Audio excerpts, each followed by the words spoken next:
This is a SQL Server Service Broker module, and in this video, we will implement our first service broker application. So to implement the first service broker application, we will use the same domain of the trading, which we are discussing since our first video. So the trading domain examples, we have two important process. One is the customer order process, and the other one is the payment received against these orders. And there are two applications for these process. One application will handle the orders, and this application will work independently without waiting for the payments to complete it for the orders. And the other application will receive the payments messages against these orders and will process the payment. Whenever the payment will be done, it will reply back to the this first application that the order can be processed for the delivery because the payment is completed.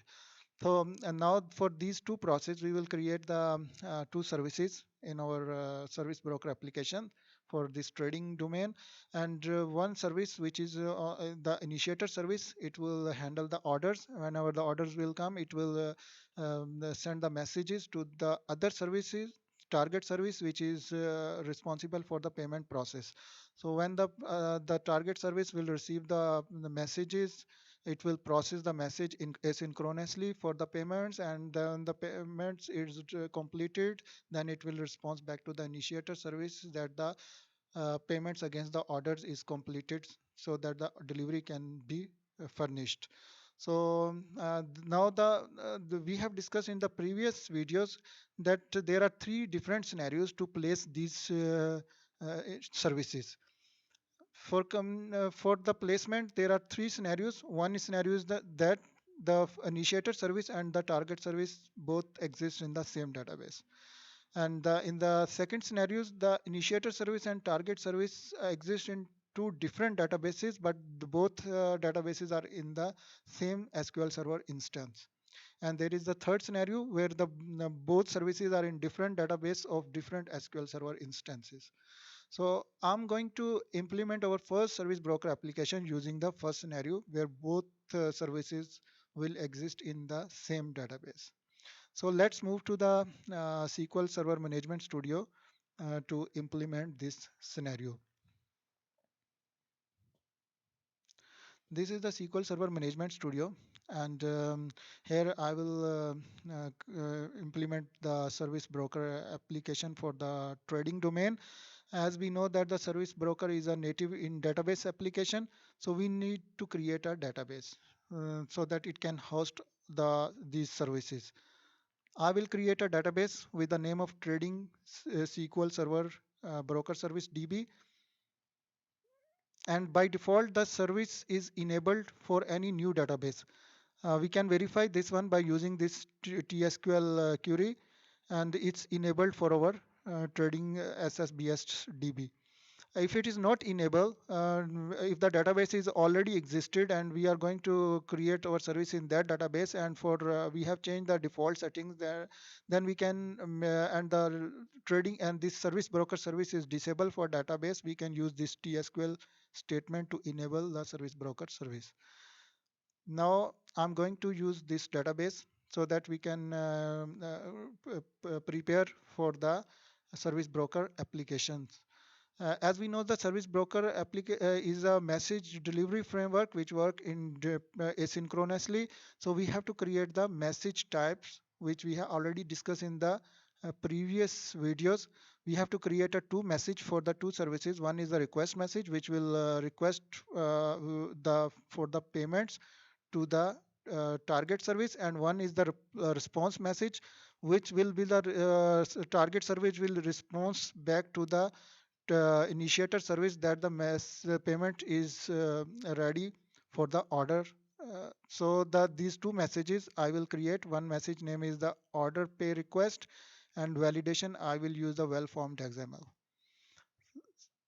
So our newly database will host all these objects, and after creating the message, I have to create the contract which will group these two messages and which will define the direction of the messages, which can send the message and which can receive the message. It will define the direction. This is the contract between these two services which can initiate the message. After creating this contract, then I have to create the queue. Because this is a message delivery framework, message will always first go into the particular queue related to that service, and then the service will take the message from this queue and process it, and will accordingly it will response back. So the for the first service, I will create the queue with the name of order pay initiator queue.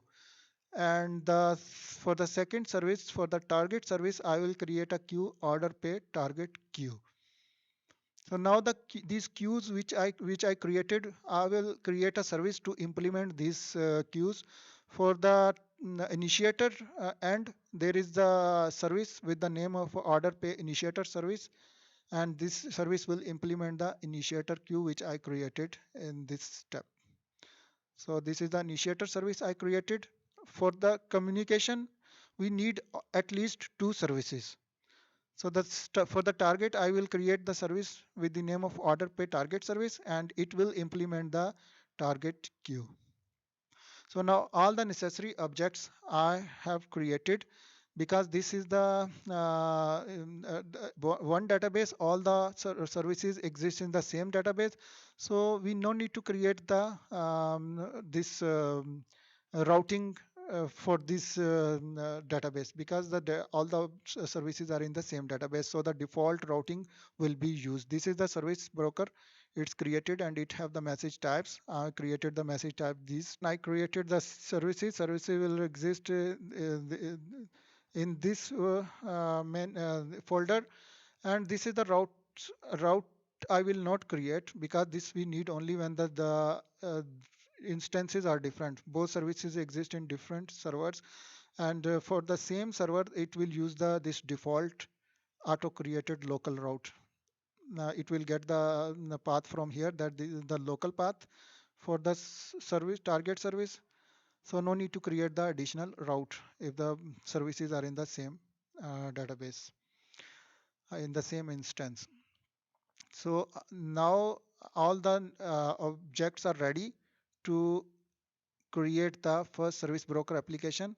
So the necessary objects have been created. To start the conversation between the initiator and the target service, to exchange the message, I have to create a code. And for this, to start the conversation, I have to use this dialog. I will To start the conversation, we have the SQL Server syntax, TSQL state, this syntax begin dialog. When we have to use this syntax begin dialog, it will it will open this conversation. And this, when we are using this TSQL begin dialog, it will return the unique identifier for this conversation. This unique identifier we can store in some variable, so that by using this identifier we can send the messages in this conversation. So I'm going to use one variable, this request dialog handles. It will store this unique identifier, which will be which will we will retrieve from this begin dialog conversation. And then the message the message which we have to send to the target service, I will create this message in this variable. This is the type of the XML. So let's start the begin transaction, and then this begin dialog. I will start this conversation by using this TSQL statement, and it will return this unique identifier which is stored in this variable. And this dialog, the conversation will be started from service initiator service to service. This is the target service on this contract, and with encryption is off, because this is the same database, no need for the encryption. And this is the message which I have to send. The message, in this message I am hard coded this is over my order number, which will I send to the target service for the process. So now this is the to syntax to begin start the conversation. And now this conversation which will return a unique identifier. By using this identifier, the message which I've created here, I will use this message type to send this message to the target service. So this is the syntax to TSQL statement to send the message, send on this conversation. This is the message to this order pay request. This is the message name, and I can check this message when what is the in this message by using this select SQL statement. After sending the message, I will commit the transaction. When the message will be sent, this will go into the target queue. With the target queue is name is the order pay target queue, which I created in the previous steps, and we can verify the message in this target queue after running this code.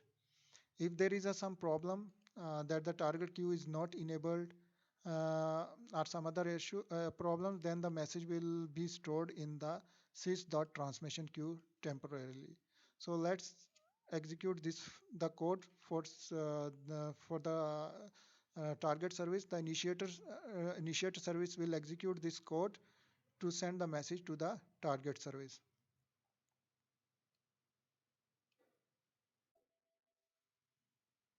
So the connection, we have to use the database. The connection is not ready. Um, Now the database is ready. So I will use this code.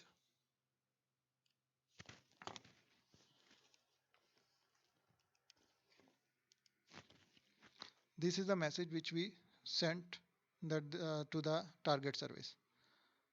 And we can verify that the message is in the target queue or not. Select asterisk from order pay target queue.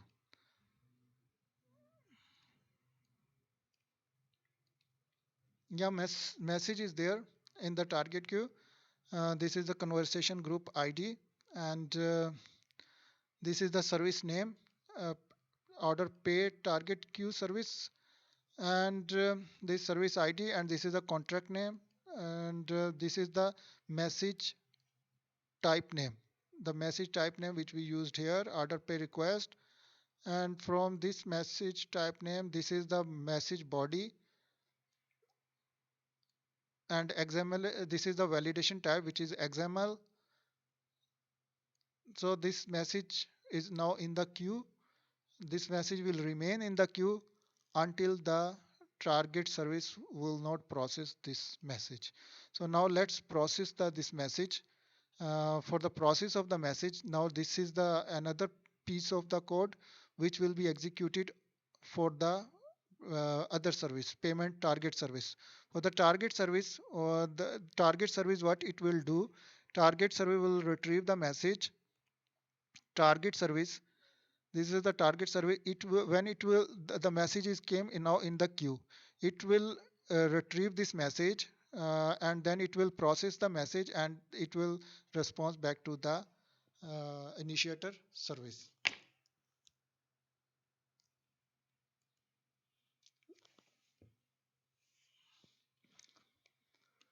The code is same here. We also have to start the conversation, and the conversation will return a unique identifier which will store in a variable to respond back to the target service by using this variable. And the message, we will retrieve the message from this queue, target queue, and after receiving we will retrieve this message from this this the queue, target queue, and after that we will check that this is the mess, because when we process the target this target queue, in the target queue the message name is also there.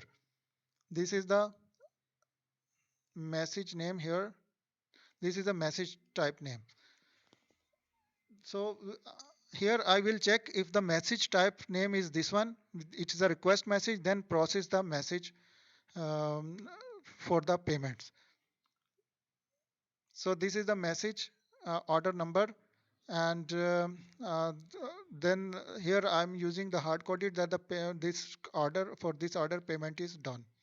This is the response which will be sent to the initiator service using this send TSQL statement, and it's all. And here because we have to the payment is completed, and this we have to end the conversation also. So this target service will send the two messages. One is that the response that the payment is done, the other is that the conversation and for the end of the conversation message. So this has the two messages uh, created by this target service. And after we will when we execute this code, we can verify this from this initiator queue, that how many messages are received. Right now initiator queue, if we are going to check, it has nothing. But after executing this response message, which I'm going to process for the payment, here I'm going I use some other additional these commands also: wait for and receive top of. Wait for command, what it will do, it will wait for the message to arrive in the queue. And it how much time it will wait, we can specify that time in milliseconds also. For 1000 millisecond time, this wait for command will wait that the message is received in the queue or not. It will wait for the until this time. If the message is not received, then that it will end the conversation. So the it will wait for this time and will process the message and will reply back to the uh, initiator service. So let's execute this one. And this is the message which it this XML message which we have created for the initiator service. Payment done. So let's see that the initiator service initiated this queue before before executing this response code. I checked this one, it was empty. Now let's see, is there any records in this one? These are the queues are these are the physical tables which are hidden. So now this queue have the two records. The one record is related to this. This is the service name and the service ID, and this is contract. And one is this the response message. Message type name is the response message, and this is the message type ID, and the validation is the XML. And the other message, what is the other record? Other record is the is also have the same service name, same contract, between the same contract, but the message type name is this is the some default name by the Microsoft. This is schema the Microsoft.com. This is end dialog message type name, which are created internally when we use the end dialog message. When we use this end conversation TSQL statement, this automatically created the message type name, and the validation is empty, which is the one of the method of the validation. When we are using the empty validation type, then it means there is no message body. So the message body will be empty. It's only for the initiator service that the conversation is ended. So now this initiator service have to process these two messages. How it will process these two messages?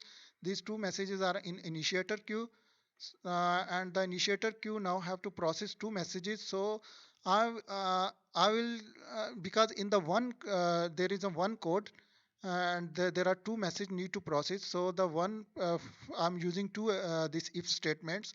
For first if statement is that if the message name is this one, then we have to process the this over order for the delivery. We can write all the code for the this orders, that the order is done, so make the delivery. This code will be here. And the other service for the end dialog, if the service name is this one and this is the service name, we have checked from this initiator queue, this is the service name. If this is the name, then this initiator service will also end the conversation, because we have to end the conversation on both ends, on the initiator service and on the target service. That is why target service has sent the message, please end the conversation on the initiator service. Now I'm going to process this code on the initiator service.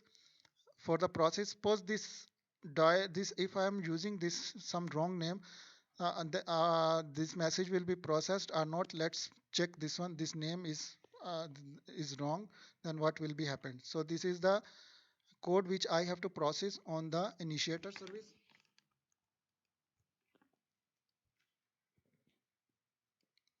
Initiator service has processed this one, and this is that the payment for this is done. This was the message. And now if I'm going to check the queue which have these messages, so let's see. It's Yeah, one message is still there, because what is this message? This is the end dialog message, because there is some problem. That is why this message is not processed. Whenever the message is processed, the queue will be empty. So this is because we have the message process name is wrong. If I will make it correct, and I will run this code again to check the queue will be empty or not. So the now the message should be processed. Yes, the queue is empty, message is processed. Then now the conversation is finished between both the ends. So this is the very simple example where the both are the this objects, both services are in the same database.